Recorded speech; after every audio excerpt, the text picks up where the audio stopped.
Hello दोस्तों, आपको पहेली सुलझाने में मज़ा आता है? तो आइए इस पहेली को आगे सुलझाते हैं। ये ज़िंदगी की पहेली, जिसके अंदर हम कुछ फैक्ट्स ढूंढेंगे, फिर कुछ क्लूज़ निकालेंगे उसमें से और कुछ डॉट्स को लिंक करेंगे लॉजिकली ये पहेली को सुलझाने के लिए। इसके अंदर हम 3 सवालों के जवाब ढूंढने की कोशिश कर रहे हैं। वो है, व्हाट इज़ लाइफ? ये ज़िंदगी है क्या? What should we do? हम क्या करें? And why? क्यों? यही सवालों का जवाब ढूंढने के लिए हमने अपने पिछले वीडियो के अंदर कुछ क्लूज निकाले थे हमारी बॉडी के अंदर से। अगर आपने हमारे पिछले वीडियो नहीं देखे हैं तो प्लीज़ उसे पहले देख लो, नहीं तो मज़ा थोड़ा कम आएगा। उसका लिंक आपको डिस्क्रिप्शन के अंदर मिल जाएगा। तो आइए अब इस पहेली को आगे सुलझाते हैं। अब कुछ क्लूज हम ढूंढ के निकालेंगे इस दुनिया के अंदर से। हाँ, हमारी बॉडी के बाहर की जो दुनिया है, कुछ क्लूज वहाँ से निकालेंगे। और एक और टॉपिक हम डिस्कस करेंगे, वो है नियर डेथ एक्सपीरियंस, NDEs बोलते हैं जिनको। जैसे कि आपको पता है, हमारे चारों तरफ ये पूरी दुनिया में फ्रीक्वेंसीज फैली हुई हैं। साउंड वेव्स हो गई, रेडियो वेव्स हो गई, इलेक्ट्रोमैग्नेटिक वेव्स हो गई, लाइट वेव्स हो गई।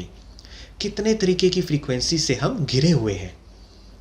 और सिर्फ ये नॉन फिजिकल फ्रीक्वेंसीज ही नहीं, अगर आप देखेंगे जो हमारे फिजिकल पार्टिकल है ना, एटम, जिससे हर चीज़ बनती है, जो सबसे छोटा पार्टिकल होता है एटम, उसके अंदर के जो पार्टिकल्स होते हैं ना, सब एटॉमिक पार्टिकल्स, जिनको बोलते हैं प्रोटॉन्स, न्यूट्रॉन्स और इलेक्ट्रॉन्स, ये भी वाइब्रेट करते हैं एक फ्रीक्वेंसी के अंदर। तो सिर्फ नॉन फिजिकल ही नहीं, फिजिकल चीज़ों की भी एक फ्रीक्वेंसी होती है। यदि आप देखेंगे किसी फ्रीक्वेंसी का ग्राफ, उसमें एक ऊपर जाने वाली वेव होती है और एक नीचे आने वाली वेव होती है। किसी भी फ्रीक्वेंसी को एक्सपीरियंस करने के लिए उसका एक ऊपर वाली लिमिट और नीचे वाली लिमिट होनी बहुत ज़रूरी होती है, नहीं तो हम उसको एक्सपीरियंस या मेजर नहीं कर सकते। यही निकोला टेस्ला ने भी कहा था अपनी रिसर्चेस के अंदर। उसने कहा था, everything is a frequency, whether physical और नॉन फिजिकल। हर चीज़ की एक फ्रीक्वेंसी है, हर चीज़ की। तो आइए इस पॉइंट को नोट डाउन कर लेते हैं। Everything has a frequency. तो आइए अब इस रिसर्च को आगे लेके चलते हैं और अब हम बात करेंगे क्वांटम मैकेनिक्स के बारे में। अब आप बोलेंगे, ये कौन सा नया साइंटिफिक टॉपिक स्टार्ट कर दिया?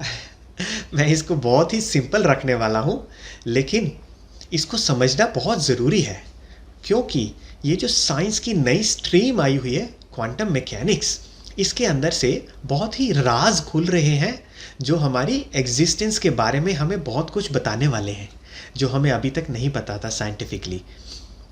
जैसे कि आपको पता है, ये जो पुरानी साइंस है, ट्रेडिशनल साइंस, उसके 3 ही पार्ट्स थे। एक था फिजिक्स, एक था केमिस्ट्री, एक था बायोलॉजी।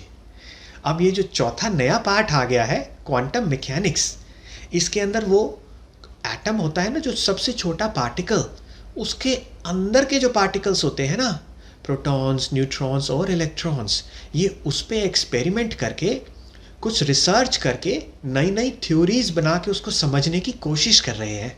इसमें से बहुत ही अमेजिंग फैक्ट्स कुछ निकल के आएंगे, जो काफ़ी सारे राज खोलेंगे, जो हमारी हेल्प करने वाले हैं ये पहेली सुलझाने के लिए, ये ज़िंदगी की पहेली। इससे एग्जिस्टेंस के बारे में हमें कुछ नया पता चलने वाला है। तो आपको पता है, नोबेल प्राइज़ 2022 इन फिज़िक्स ये 3 साइंटिस्ट्स को मिला था, जिन्होंने एक थ्योरी प्रूव करी थी जिसका नाम है क्वांटम एंटेंगलमेंट। इनको ये नोबेल प्राइज़ क्यों मिला था? क्योंकि इन्होंने कुछ अलग प्रूव किया था जो पुरानी ट्रेडिशनल फिजिक्स थ्योरी से अलग था। जैसे कि आप जानते हैं, एल्बर्ट आइंस्टाइन, उन्होंने एक थ्योरी लिखी थी, थ्योरी ऑफ रिलेटिविटी, जिसमें आइंस्टाइन ने कहा था, कोई भी चीज़ लाइट की स्पीड से तेज ट्रैवल नहीं कर सकती। इंफॉर्मेशन भी उससे जल्दी हम नहीं दूसरी जगह पहुंचा सकते। तो ये जो क्वांटम एंटेंगलमेंट थ्योरी है, इसमें इन साइंटिस्ट ने पता है क्या प्रूव किया? इसको मैं बहुत ही सिंपल भाषा के अंदर एक एक्सपेरिमेंट के साथ आपको समझाता हूं। एक एक्सपेरिमेंट किया गया था जिसके अंदर उन्होंने एक सब एटॉमिक पार्टिकल निकाला। जो लाइट का छोटा पार्टिकल होता है उसका नाम होता है फोटॉन। इससे लाइट बनती है। तो लाइट के भी अंदर के पार्टिकल की बात हो रही है।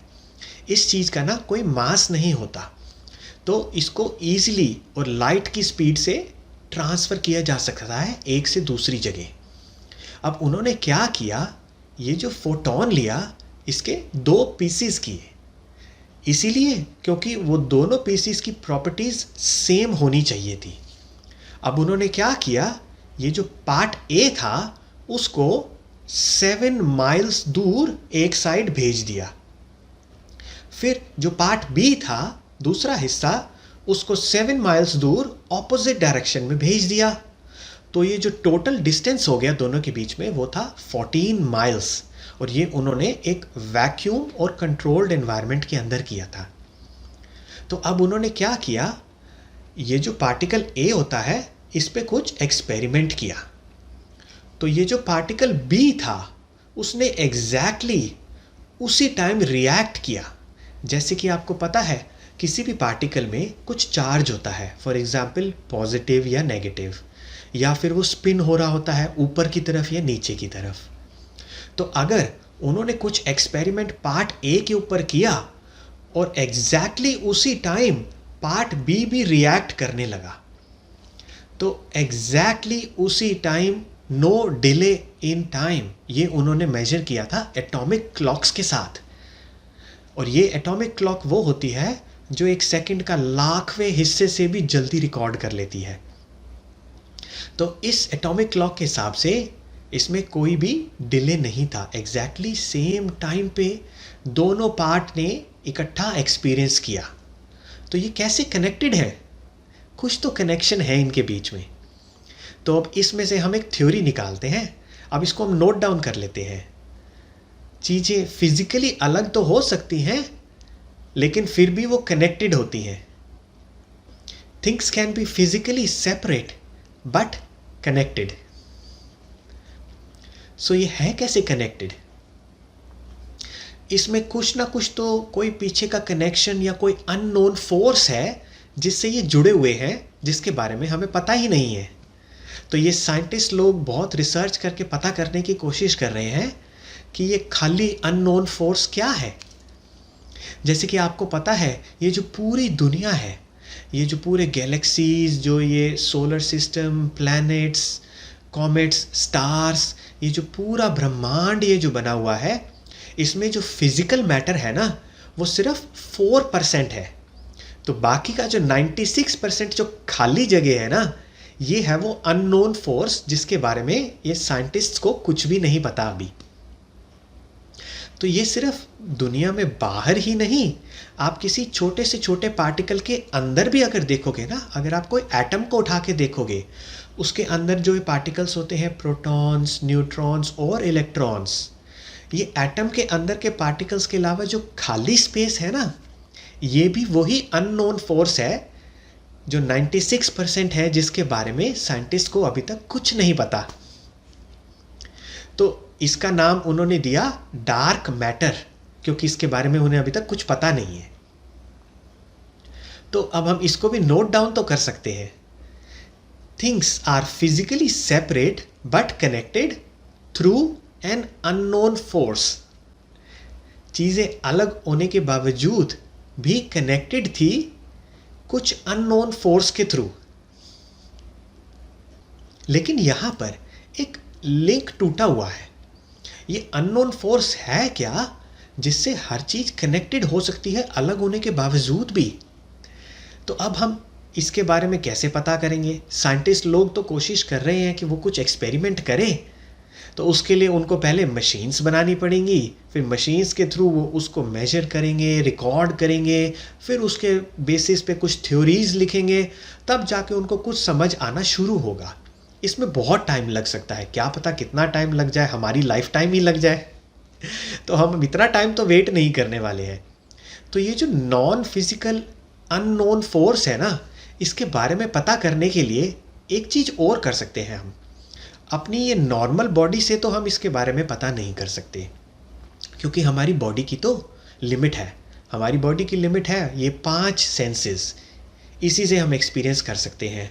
तो ये नॉन फिजिकल फोर्स, ये अननोन फोर्स, इसके बारे में हम कैसे पता करेंगे? अब आपको अपनी फिजिकल लिमिटेशन से बाहर जाना पड़ेगा अगर आपको करना है तो, इस बॉडी से बाहर निकल के। तब मैं किसी को मरने के लिए तो नहीं कहने वाला हूँ, मैं नहीं बोलूँगा किसी बिल्डिंग के ऊपर से छलांग लगा दो और फिर हमें बताओ कि ये नॉन फिजिकल अननोन फोर्स क्या है। लेकिन अब हम इसको सॉल्व कैसे करेंगे, सोच के देखो।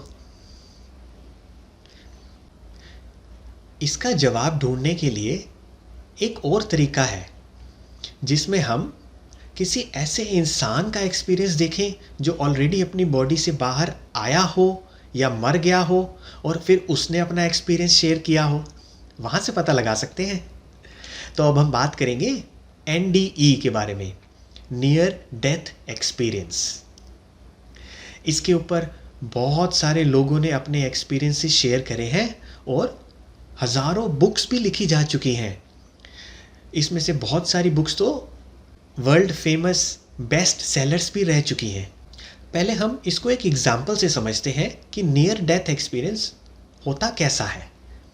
जैसे कि अगर कोई इंसान डूब के मर जाए, किसी लेक में या किसी नदी में या ओशन में कहीं पे अगर कोई डूब गया और उसकी सांस चलनी बंद हो गई, हार्ट बीट भी रुक गई, तो वो इंसान डेड हो जाता है।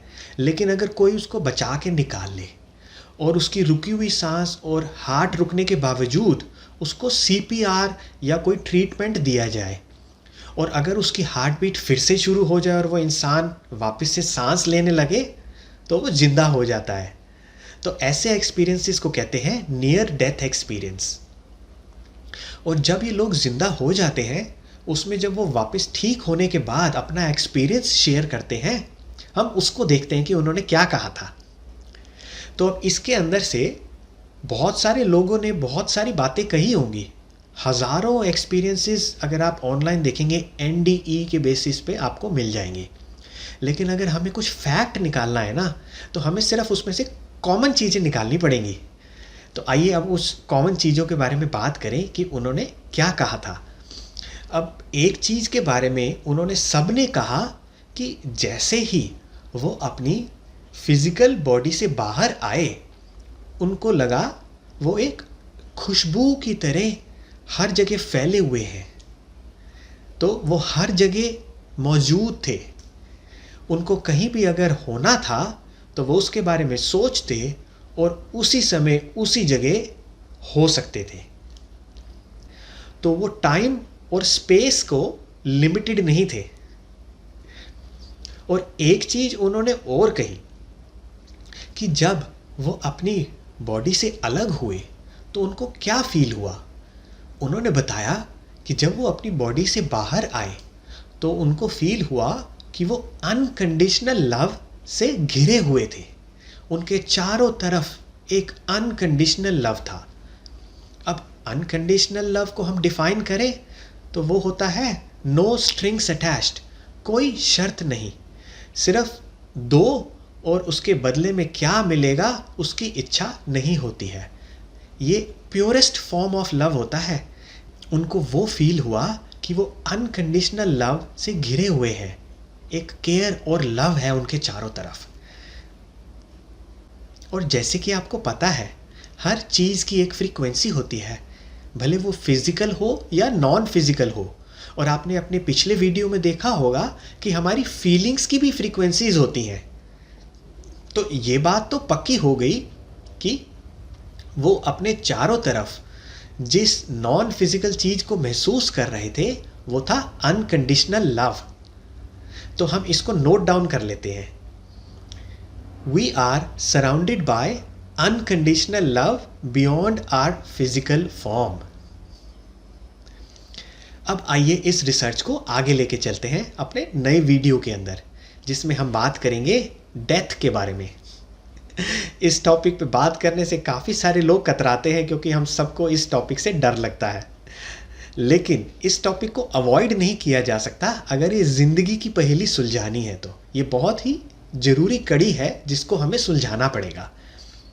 तो अब हम नए वीडियो के अंदर बात करेंगे कि जब हम मर रहे होते हैं तो क्या होता है, ये जो डेथ का जो प्रोसेस है उसमें क्या होता है। तो आइए अब हम नए वीडियो के अंदर मिलते हैं, कुछ और क्लूज ढूंढ के निकालेंगे और अब हम इस पहेली को सुलझाएंगे। आगे मिलते हैं दोबारा।